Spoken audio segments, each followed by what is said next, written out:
Depuis l'arrivée de Jacques Kiaboula à la tête de la direction du club, Lupopo n'arrive pas à remporter des matchs importants face à des rivaux comme le tout-puissant Mazembe, l'ASV Club, etc. Est-ce que l'effectif de Mohamed Magasuba est en train de bluffer tout le monde? Genovic Lumbwenadio est avec nous pour en parler.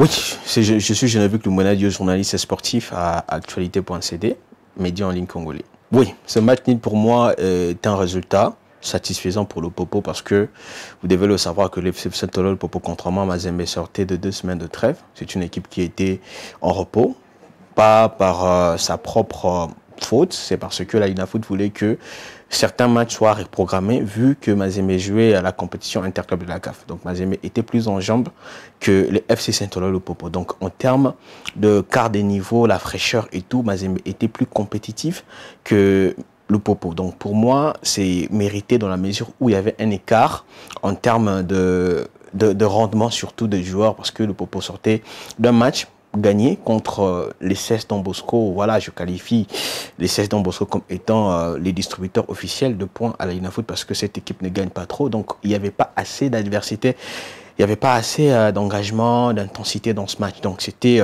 normal pour le FC Saint-Olo, le Popo de gagner ce match. Mais contre Mazembe, une équipe qui sort de 2 grands matchs, contre Halali, contre l'AS Vita Club, donc 3 matchs au total. Donc sortir avec ce résultat, c'est une réussite pour moi. Le FC Saint-Olo, le Popo, cette année, moi je pense que c'est une équipe qui connaît de l'ascenseur en termes de prestations. Il y a de ce moment-là, elle brille et après, il va disparaître en de radar. Mais maintenant, ça se fait que c'est un problème, oui, de l'effectif. Oui, on peut se le dire parce que l'effectif de Lupopo n'a pas vraiment assez de profondeur, contrairement à d'autres équipes de la Linafoot. Parler de remporter le championnat, c'est vraiment mettre la charrue avant le bœuf, parce que déjà quand vous voyez comment est-ce que la course au titre se dessine, c'est que Mazembe s'est déjà détaché de tous, donc Mazembe est parti pour gagner ce titre. Le Popo n'aura qu'à jouer sa carte à fond pour tenter de figurer parmi les top 3. Moi d'ailleurs je pense que le Popo a tout pour jouer le top 3, aura gagné son match face à l'ASV Club qui sera le 11 mai. Et donc si le Popo négocie très bien son match face à l'ASV Club, en termes de chiffres, le Popo aura 18 points et après il va bien négocier le match restant pour voilà, le dépasser parce que le Popo vient juste après l'ASV Club dans le classement. Le Popo est 4e actuellement. Donc le Popo a toutes les cartes et donc ils n'auront qu'à capitaliser, ils n'auront qu'à bien gérer les temps forts, bien gérer le match. Parce que sur le match face à Mazembe, vous verrez que c'était une équipe de Lupopo, décomplexée en tout cas, un derby. Elle a joué à fond, elle n'a pas donné l'impression d'une équipe qui manquait de repères. Donc une équipe qui a mis en doute le TP Mazembe déjà. Vous verrez sur l'action que mène le but, vous verrez que il n'y avait pas assez de pression sur le porteur du ballon qui est Zan, mais quand même vu qu'il y avait une équipe engagée sur le terrain, le Popo a acquis ses buts, bien que ce soit en auto-but. Donc ça soit que c'est une équipe qui, quand elle joue régulièrement, quand elle enchaîne, en tout cas, elle peut faire de belles choses, comme c'était le cas lors de la phase aller du playoff, parce que vous vous souviendrez avec moi que l'équipe de Saint-Olo, le Popo, c'est l'une des rares équipes au playoff qui a bien négocié ses matchs à l'extérieur. Actuellement, je dirais sans peur d'être contredit que le problème de Lupopo, c'est l'entraîneur. Pourquoi je dis l'entraîneur? Parce que des fois, ils s'embrouillent. Je vous ai évoqué le cas de Lupopo lors de la phase aller. C'est une équipe qui s'en comporte très bien lors de ses déplacements. C'était 4 déplacements. Mais je ne comprends pas comment est-ce que le coach Mohamed Magasuba change encore de tactique.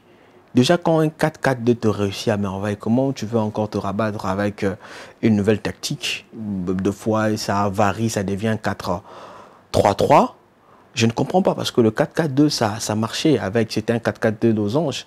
Donc aujourd'hui, le problème, c'est que le coach, de fois, veut tenter l'infaisable et ça se fait que l'équipe, les joueurs aussi, parce que tu sais, la tactique, lorsqu'elle n'est pas bien assimilée en l'entraînement, ça cause que ça pour conséquence l'ambiguïté ou soit l'incompréhension sur le terrain. Vous verrez que les joueurs auront la difficulté de bien se déployer sur le terrain, ils auront des problèmes d'alignement ils auront un problème sérieux, surtout de communication, cette flexibilité. Donc aujourd'hui, le problème de Popo, je le dirais même au début de la saison, si vous remontez les temps, vous verrez que le Popo avait aussi de la chance pour gagner lors de son match face à Shikoku United ici à Kinshasa.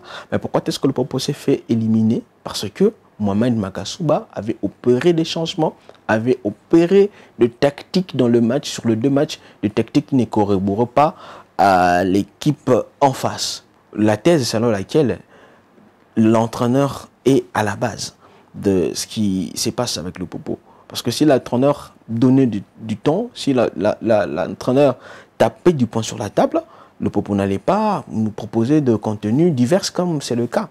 Donc le Popo n'a qu'à essayer un peu de négocier tous les matchs, prendre tous les matchs au sérieux, comme le fait Mazembe. Parce que ce qui fait la force de Mazembe cette saison, ce qui a fait la force de la SV Club la saison passée, c'était qu'il prenait en compte, en considération tous les matchs.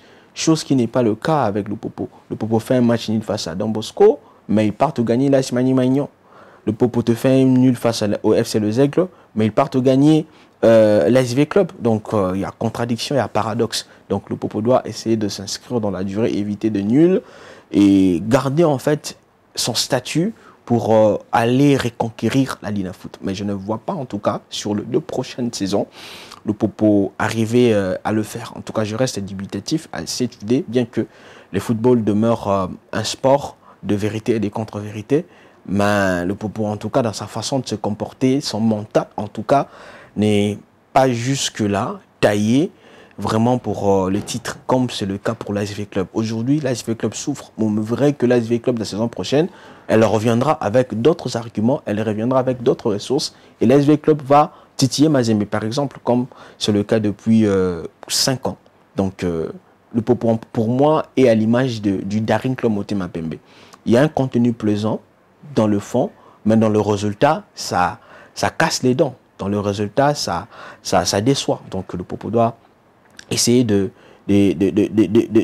stirper ces mal-là qui est en train de leur guetter. Donc, c'est un mal qui, pour moi, je qualifie d'un mal mental. Donc c'est un problème purement psychologique qui doit être lavé au plus vite et les joueurs doivent revêtir ces manteaux d'orgueil que normalement tout joueur qui joue dans un grand club devait revêtir. Donc le Popo, son problème se situe là. Donc le mental des gagnants, le mental des compétiteurs, ils ne l'ont pas. Parce que si vous voyez comment est-ce que le Popo s'est fait éliminer l'année passée face à l'US Mahagé, comment est-ce que le Popo s'est fait remonter face à Gaborone?